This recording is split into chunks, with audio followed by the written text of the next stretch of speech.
Now let's talk about cursors in CSS. Basically, cursor is nothing but a mouse pointer which you move while scrolling to a particular web page. By default, you get a mouse pointer which is of arrow shape and you move it along. But as per the different situation, you may come across a need like you want to change the mouse pointer as well. Maybe sometime when it's loading, you want the circular rotational mouse pointer. Sometime you are maybe looking for a finger pointer. So we are going to discuss about the different mouse pointers which are available here, and we can use that in the CSS. So let's start the practical now. So now let's take a very simple example of the cursors where in a single document itself I have put all the possible values of my mouse cursor. So first one is the auto, means the default one, like your mouse pointer.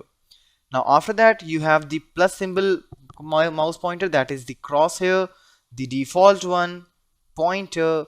If you want to move the window, that is the different icon, different cursor at that particular time. E-resize, NE resize means east side, northeast, northwest, depends on the side. If you are resizing a window from any of the side, so that means this is going to be the resize cursor. After that, the text, the cursor which you are seeing right now is the text. Weight, which will keep on rotating, depends on the different browser. And help, where it will carry a question mark with itself. So let's come to the browser and refresh. And here, as soon as I will put the mouse, this is the help, weight, text, resize.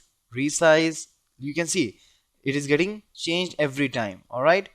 So these are the different ways of passing the cursor. Move, pointer, that is the pointed finger which we use generally for hyperlink. The default one, the crosshair, and the auto. All right.